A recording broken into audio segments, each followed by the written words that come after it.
원서 제출 이후에 기타 이제 조회나 출력물 이런 메뉴에 대해서 이제 말씀드리겠습니다. 먼저 원서 제출 이후에 사정 배정 현황이라고 하는 메뉴가 있습니다. 이 메뉴를 클릭을 하시면은 이런 이제 현황 화면이 뜨는데요.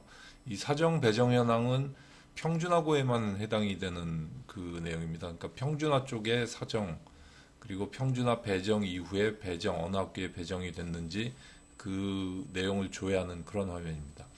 좀 연결이 돼 있겠죠. 평준화 배정 대상자는 사정에서 이제 합격된, 그러니까 불합격된 학생들은 이제 배정 대상에서 이제 그 제외가 되기 때문에 배정 고등학교가 세팅이 되는 학생들은 평준화 쪽에 사정이 합격한 그런 학생들만 대상으로 합니다. 이 지금 현재는 이제 데이터에 이제 아무것도 나오지 않지만은 이 사정 결과에 합격 불합격 여부가 평준화 사정 이후에 세팅이 됩니다. 뭐 이제 거의 대부분이 이제 합격이고 이제 불합격된 학생들은 이제 소수일 테니까요. 그 내용을 이제 일단 참조하시고요. 그리고 이제 여기서 하나 알아두셔야 될 것은 이 자외국 지원 예무와 지원 유무와 자외국 합격 유무 요 부분입니다. 이 부분은 이제 아까 이제 그 원서 등록할 때 말씀드린 것처럼 원서 등록을 할 때 자사고외고 국제고의 지원을 동시에 하는 학생들은 사정 평준화 쪽 사정 처리하기 이전에 자사고외고 국제고에 실제 그 지원한 학교의 합격 유무가 먼저 이제 발표가 됩니다. 그래서 여기서 그 예를 들어서 이 학생의 경우 민족사관고등학교에 지원을 했는데 이 학교에 합격을 했다고 하면은 이 자외국 합격 여부에 합격이라고 뜨고 이 학생은 이제 사정 평준화 사정 쪽의 대상이 아니기 때문에 사정 결과가 어떻게 들어오든 이제 신경을 안 쓰셔도 됩니다.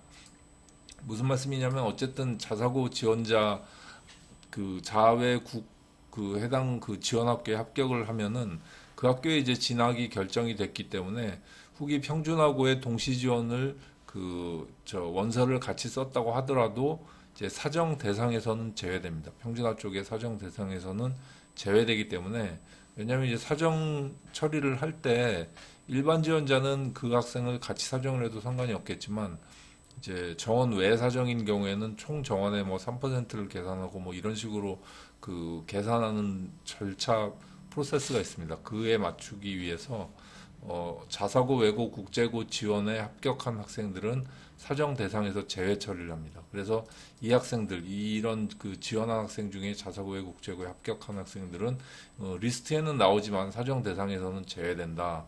그렇게 생각을 하시면 될 것 같습니다. 뭐 사정 배정 현황은 이 정도만 이제 아셔도 될 것 같고요. 그다음에 전기 비평준 사정 조회라는 메뉴입니다. 이 전기 비평준 사정 조회는 정기고 지원자와 비평준고 지원자가 합격 유무가 어떻게 되는지 그 부분을 이제 그 조회할 수 있는 그런 메뉴입니다. 그래서 지금 이제 전형 구분, 유형, 응시분류 이렇게 상단에 조회 조건을 이제 선택을 해서 조회를 하실 수가 있고 비평준을 선택을 해서 조회하시면은 비평준 지원자의 사정 결과가 어떤지 이렇게 나오게 됩니다.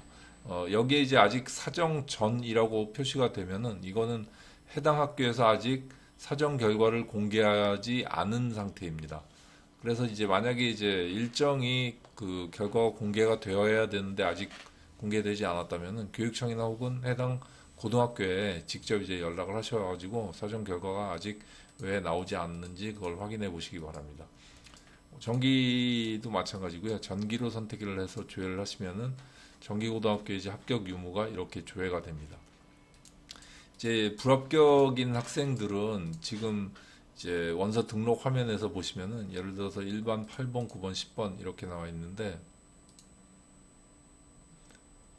8번, 9번, 10번 이 전기 쪽에 이제 아직 접수 상태로 이제 원서가 남아 있습니다. 그런데 해당 학생들은 이제 그 교육청에서 원서를 회수를 해야 그 후기 평준화나 혹은 후기 비평준에 지원을 할 수가 있기 때문에 그 다음 메뉴 정기 원서 회수 조회라는 메뉴에서 그 평준하고 저 그 정기고 원서 회수를 하면은 요 내역에서 조회가 됩니다. 그래서 제가 한번 평준화 쪽 교육청에서 불합격자 원서 회수를 한번 해보겠습니다. 지금 이제 교육청에서 정기원서 회수를 했는데요. 그렇게 하면은 이런 식으로 불합격자는 원서 회수를 했다라고 하는 내용이 이렇게 뜹니다. 그렇게 되면 정기 비평준 사정 조회에서도 전기 쪽에는 이제 그 불합격 그 여부에는 그대로 이제 남아 있지만은 원서 등록 화면에서 보시면은 아까 8번, 9번, 10번 이 학생들이 그 정기 접수 이런 상태로 있었는데 이제 내용이 사라진 거를 보실 수가 있을 겁니다. 이 내용은 정기 쪽에서 이제 원서 회수가 끝났기 때문에 후기 쪽 원서를 쓸 수 있다. 그런 내용이 되겠습니다. 다시 후기 쓸 때 이 학생들은 평준화, 후기 뭐 이런 식으로 해서 이제 원서를 쓰면 되겠죠. 자, 정기원서 회수조회라는 화면도 이제 같이 말씀을 드렸는데 어쨌든 이 내용은 이제 정기에서 불합격한 학생들을 교육청에서 원서를 회수했다라고 이제 생각을 하시면 되고 하단에 그 사정 결과가 공개된 상태에서만 조회됩니다. 이런 내용을 꼭 확인하시기 바랍니다. 상세 정보는 이제 정기 쪽에 이제 원서를 어떻게 썼다라는 거를 이제 보여드리는 화면이고요. 정기원서 회수조회는 일단 참조 그 현황이라고 생각을 하시면 될 것 같습니다. 그 밑에 이제 전형별 사정 통계가 나와 있는데 이거는 이제 전기 평준화 비평준에 그 지원한 학생들의 숫자를 이제 보여드리는 그런 화면입니다. 총괄 선생님이 이제 확인을 하시면 되고요. 그 다음에 이제 출력물 관리 중 총괄 그리고 출력물 관리 중 담임 이렇게 두 가지 메뉴가 있습니다. 이거는 그 어떤 조회 화면이 아니라 양식으로 뽑는 화면입니다. 그러니까 조회하시면은 하단에 뭐 이런 후기고등학교 지원자 통계보고서라고 하는 게 있는데 이거를 출력을 하시려면은 뭐 이런 식으로 해서 종이로 출력을 해서 이제 보관을 하실 수도 있고 어떤 양식상으로 보관을 해야 될 필요가 있는 내용들은 이 출력물 관리라는 화면에서 양식으로 출력을 해서 종이로 보관하시기 바랍니다. 물론 뭐 이 앞에 그 현황이나 뭐 이런 부분들도 직접 뭐 엑셀로 출력을 하셔가지고 그 엑셀을 보관을 하실 수도 있습니다. 그런데 어쨌든 정해진 양식은 아니고 뭐 담임 선생님이나 총괄 선생님의 권한에 따라서 이제 조회를 하실 수 있는 그 권한 자체는 조금씩 틀리지만 어쨌든 양식상 종이 양식으로 보관을 하시는 그런 출력물들은 이 출력물 관리에서 이제 출력을 해서 보관하시기 바랍니다. 그럼 내용을 좀 잠깐 말씀드리겠습니다. 중학교 총괄 메뉴를 보시면은 1번부터 뭐 이제 번호는 뭐 큰 의미는 없고 이제 중간중간에 빠졌다가 다시 들어갔다가 하는 내용들이 있어서 이제 숫자는 약간 이제 뒤죽박죽이 되어 있지만은 요 그 내용을 좀 보시기 바랍니다. 후기고등학교 지원자 통계 보고서를 보시면은 후기고등학교의 그 졸업자를 응시분류 저희는 응시분류라는 용어를 쓰는데 일반 지원이냐 체육특기냐 지체부자이자냐 뭐 이런 부분들에 따라서 숫자가 얼마나 되는지 확인하실 수 있는 게 후기고등학교 지원자 통계보고서입니다. 자, 이거는 이제 총괄 선생님이니까 이제 그 전체 학생에 대한 이제 내용을 아실 수가 있는 거고 똑같은 메뉴를 담임 선생님이 그 출력을 하시면은 해당 반의 그 정보만 출력을 하실 수가 있습니다. 아까 제가 테스트로 이제 4번부터 평준화를 입력을 했기 때문에 후기고등학교 지원자는 이제 4번만 지금 나오는 것을 보실 수가 있습니다. 자, 두 번째 메뉴는 원서 접수 총괄표입니다. 이 원서 접수 총괄표도 이제 비슷한데 이제 뭐 타시도 검정고시까지 합쳐서 응시 분류별로 몇 명의 그 지원자가 있는지 그걸 확인하실 수 있는 화면이고요. 원서 접수 대장은 이제 각 개인별 학생별로 원서 접수의 내용 리스트를 이제 보실 수 있는 화면인데 이건 좀 데이터가 많으니까 학생이 많은 경우에는 이게 데이터 그 조회되는 시간이 꽤 걸립니다. 이거는 이제 유의하시기 바랍니다.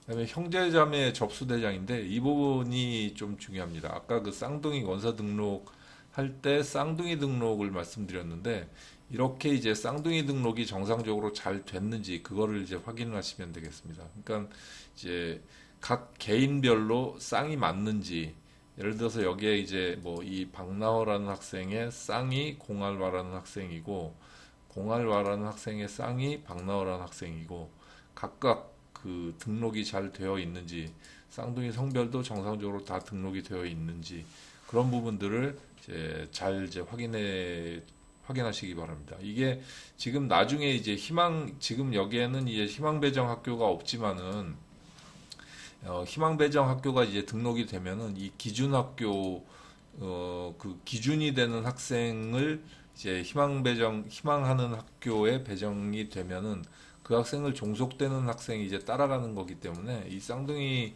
정보가 이제 잘못 들어가면은 원하는 그런 학교에 이제 배정이 안 되는 결과가 나오기 때문에 이 형제자매 접수 대장은 꼭 출력을 해서 확인해 두시기 바랍니다. 그 나중에 이제 평준화 쪽 할 때 말씀입니다. 그다음에 이제 배정자 명부입니다. 이거는 이제 배정자 최종적으로 평준화 쪽에 배정이 됐을 때 이제 배정이 어떻게 되는지 확인하시는 메뉴고요. 이 배정 통지서는 이제 그 학생들한테 이제 출력을 해주는 메뉴인데 뭐 이 부분은 웹에서도 직접 그 통지서를 출력을 할 수가 있기 때문에 학생들이 뭐 이제 이런 내용이 이제 있다라고만 이제 알아두시면 될 것 같습니다.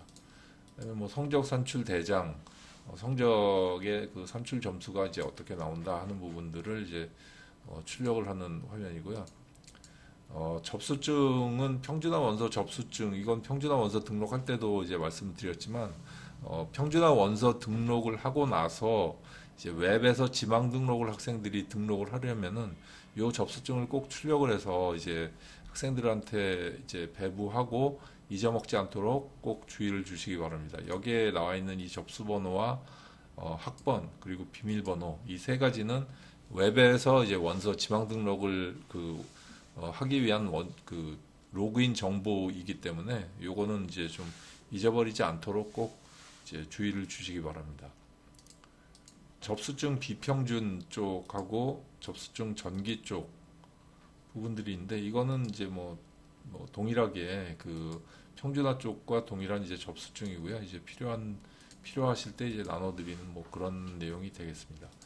지금 총괄 선생님들 그 메뉴를 말씀드린 것과 동일하게 담임 선생님 메뉴도 들어가 있고요. 이거는 이제 말씀드린 것처럼 반 담임 선생님은 그 담임 선생님 자기 반의 학생들 것만 조회를 할 수가 있도록 그렇게 되어 있다라고 이제 생각을 하시면 될 것 같습니다.